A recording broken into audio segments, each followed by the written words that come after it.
Hi everybody, my name is Megan Smith. I'm part of the TESOL program here at Multnomah. The topic I'm presenting today is on effective teaching in a multicultural classroom in America. In the book Teaching Cross-Culturally that some of us read for this class, we learned a lot about the importance of understanding and adapting to the culture of your students. But what happens when your students are from many different cultures? And then how do you navigate adapting your teaching methods in a way that benefits everyone? I chose this topic because I'm currently teaching in a multicultural classroom, and I, for one, could really benefit from becoming more knowledgeable in this area.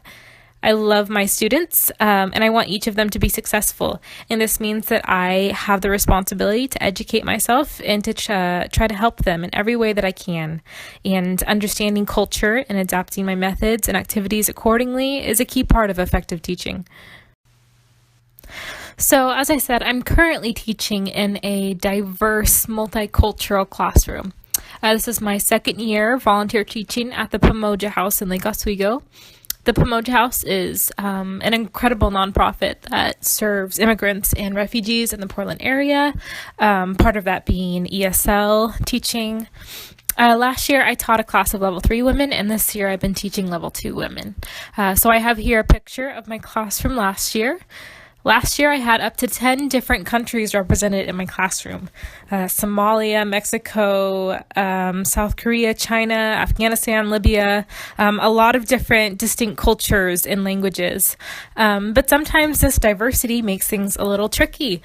For example, my Somalian students are all storytellers. They have big theatrical personalities and love to tell stories during class to engage with the material. And even though it disrupts the flow of the class sometimes, I'll usually allow it, as I know stories are important to them.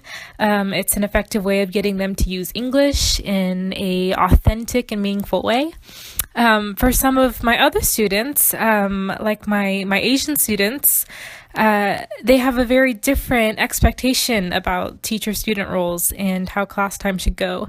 They are used to a more orderly and structured class with a higher power distance between the teacher and student. So while my African students are engaging with what's going on in class, my Asian students don't benefit as much from it. So again, how do I navigate this well? I think this topic is really important in terms of ministry engagement. As America is becoming more culturally diverse, and there are a lot of people wanting to learn English, what this means is that we have the opportunity to engage with people from all kinds of cultures, sometimes even previously unreached cultures, unreached with the gospel. And so now we have the opportunity to share Christ with them, and we don't even have to leave our city. So as Christian English teachers in the community, we have the opportunity to engage with these people groups and to share Christ with them by loving them well. And one of the most loving things we can do for our students is to help them be successful in learning English. We're serving them at one of their greatest needs for success in this country. So again, we have a responsibility to educate ourselves on how to serve our students well. Understanding and adapting to their cultures is an important part of this. It's an important part of serving our students and an important part of being a witness to Christ's love. So first, let's begin with a broad principle that's always good for us to keep in mind, and that's to be a learner. The reality is that our multicultural classrooms are incredibly complex environments. It's just not realistic that we'll be able to understand every aspect of every culture represented in our class.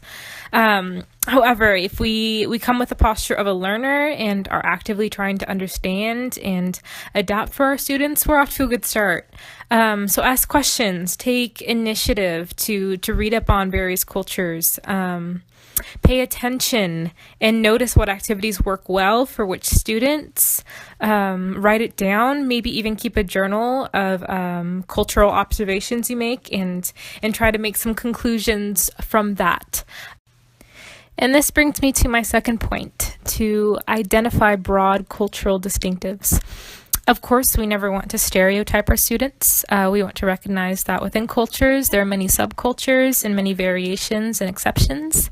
At the end of the day, we want to recognize that our students are individuals with unique needs. But that being said, there are some broad cultural categories into which we can place our students. From the book Teaching Cross-Culturally, the authors write, "Fortunately, cultures tend to share common value clusters.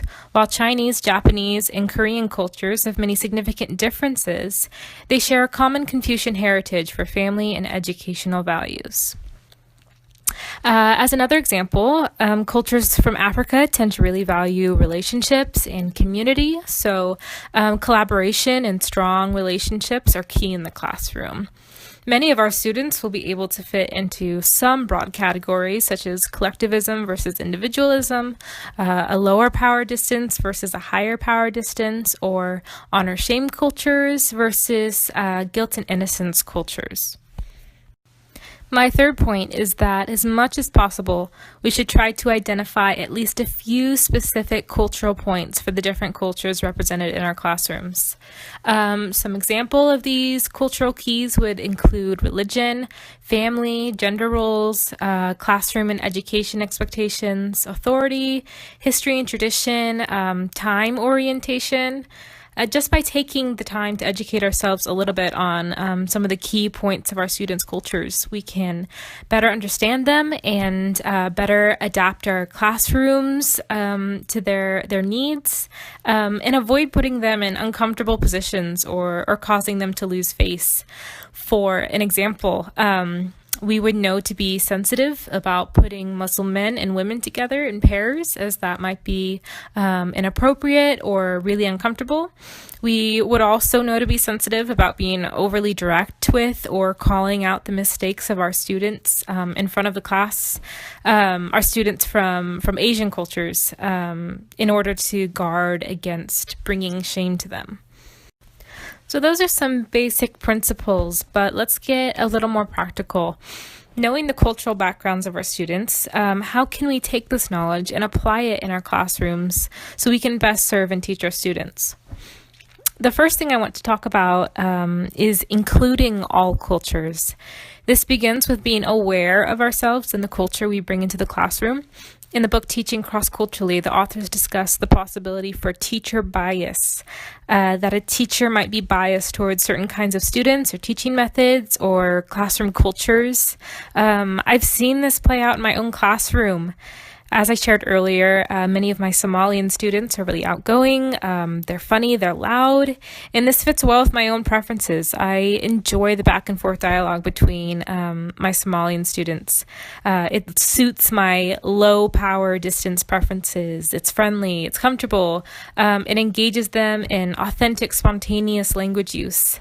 However, what I realized is that this is actually excluding my students who are culturally more reserved or from a higher power distance context, such as my Asian students. Perhaps they're not used to that kind of interaction with a teacher. Their turn-taking rules in conversation are different, so they don't feel comfortable interjecting as my other students do. So I've realized that I have been unintentionally biased towards a certain culture to the exclusion of others. Not on purpose, of course, but because my teaching culture meshes more naturally with some cultures more than others.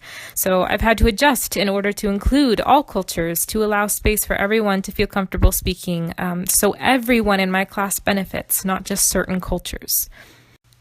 Another way to make sure we're including all cultures in the classroom is to celebrate each of the cultures represented, to highlight each culture, whether that's through an activity or allowing students to share about their cultures. We want each of our students to feel like their culture is equally valued and important.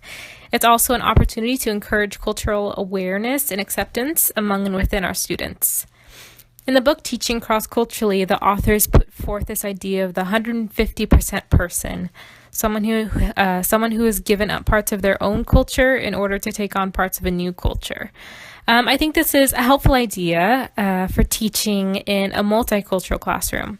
While we can't adapt to the whole of each culture represented, we can piece these cultures together and create a 150% classroom, a third culture of sorts, a new culture where everyone is represented equally. A study that was done in Canada suggests just this, that multicultural classrooms actually become a third culture as they mingle with each other and with the Western host culture. As we've learned in this class, language and culture are tightly related to each other. So as students from different cultural linguistic backgrounds learn English in a Western context together, they end up forming a new new classroom culture. So in light of this, we don't have to worry as much about adapting to each and every culture. The third culture becomes a place where students begin to engage with each other and with the English language. But that being said, this doesn't change the fact that cultures have certain learning strategies in which they learn best. So the most practical thing we can do for our students is to bring variety to the classroom. Realistically, there's no way we can make every activity fit everyone's culture. Again, that's where the third culture idea comes in. But we can include a variety of activities that appeal to a variety of different students. For our collectivist cultures, we can incorporate collaborative, interpersonal group work or team games. For our individualist cultures, we can provide activities that are done alone or are individually competitive. This goes for assessments too. We can include both individual and group tests, as well as more interactive dialogue-based assessments. For cultures that have histories of oral traditions, such as some African cultures, we can include storytelling activities. For students that come from more traditional backgrounds, we can incorporate traditional learning methods, such as rote memorization or observation and imitation. For some cultures, we might provide analytical, linear instruction or highly structured activities. For others, we might provide more hands-on, creative, open-ended activities. We can incorporate musical and kinesthetic activities. Many cultures place a strong emphasis on families, so we can include lots of activities dealing with families. The key here is to be intentional in reaching different cultures, but not extreme. While some activities will be better suited for certain cultures, we still want them to be accessible to all our students. So to wrap this up, let's look at the biblical and theological foundations for all this. First, we can look at the way Jesus ministered to people. He dealt with them according to their individual needs and cultures. He ministered to the woman at the well differently than he did to Nicodemus. The very incarnation of Jesus is a model for us as we teach interculturally. Jesus came into our culture in order to communicate with us more fully as the Word of God. We see Paul following in his footsteps. 1 Corinthians 9:22 says, "I have become all things to all people, that by all means I might save some." Paul taught the Athenians differently than he did the Jews. He contextualized his message in order to best communicate. We also see in the Bible God's care for all the nations and all cultures. Every culture is valuable and to be respected. And ultimately, that's because cultures are made up of people who are fellow image bearers with us.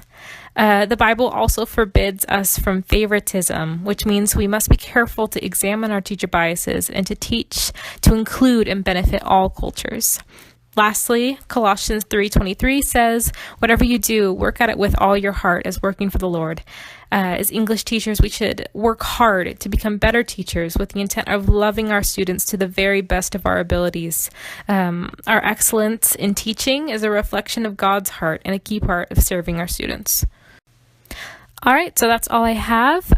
Here are the sources that I used. I hope this was helpful for you. This research was definitely helpful for me. So thanks for watching.